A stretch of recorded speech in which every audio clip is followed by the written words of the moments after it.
Il y a quelques jours, Carole m'a écrit ce commentaire sur Instagram.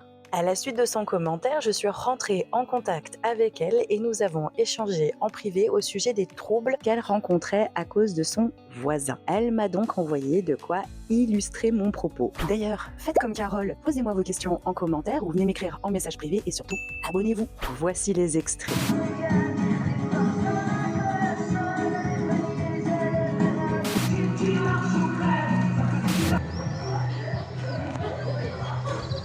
Comme vous avez pu le constater sur ces extraits, Carole subit des troubles du voisinage anormaux.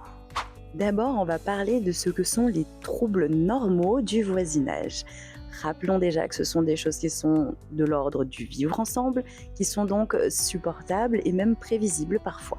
Comme par exemple un voisin qui marche un peu lourdement au-dessus de votre tête de temps en temps, ou encore, je ne sais pas moi, un bébé qui crie dans la nuit parce qu'il a faim ou parce qu'il est en train de faire ses dents. Ça peut aussi être des feuilles des plantes du voisin du dessus qui tombent sur votre terrasse ou dans votre jardin par exemple. En gros, ça vous agace peut-être, mais ça reste quelque chose d'occasionnel, de modéré et de non abusif. Donc inutile de voler dans les brancards, il ne sert à rien d'appeler les forces de l'ordre ou même de faire appel à la justice. Mais à l'occasion, vous avez tout à fait la possibilité de laisser un petit mot dans la boîte aux lettres du voisin en question, ou alors tout simplement de frapper à sa porte pour voir s'il est possible de trouver une solution pour résoudre le problème. Et maintenant, il faut savoir qu'il y a une règle qui dit tout simplement qu'on a le droit à la tranquillité chez soi, soit locataire ou propriétaire. Si votre voisin respecte bien la loi mais qu'il vous pourrit quand même la vie, là on pourra parler de troubles anormaux du voisinage. Par exemple, votre voisin invite tous les soirs des amis à lui et qu'ils font la java jusqu'à des heures pas possible. Ou si par exemple il fait des barbecues au bois tous les jours et que vous avez tout le temps de la fumée qui rentre chez vous, là il s'agit d'un trouble anormal du voisinage. Dans un de mes précédents logements que je me suis bien empressée de quitter,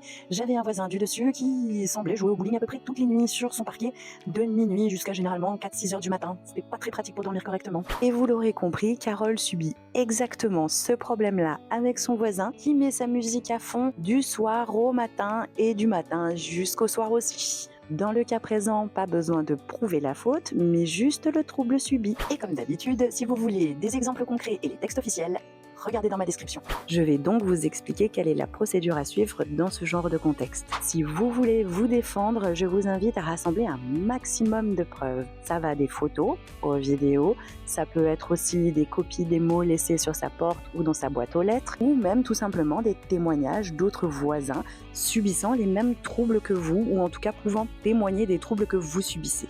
Et s'il s'agit d'un locataire, je vous recommande fortement de faire une copie de ce courrier que vous adresserez également soit à son bailleur, soit à son propriétaire directement.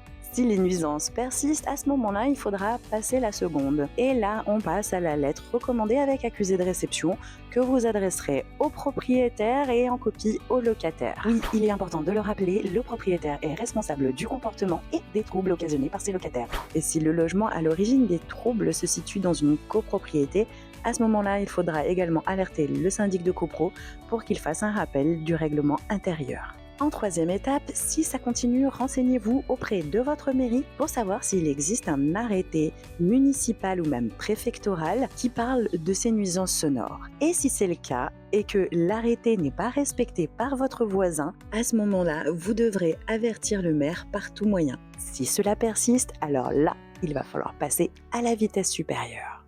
Dans un premier temps, faites appel soit aux forces de l'ordre, soit à un commissaire de justice, anciennement appelé huissier de justice, pour faire un ou des constats de cette nuisance subie.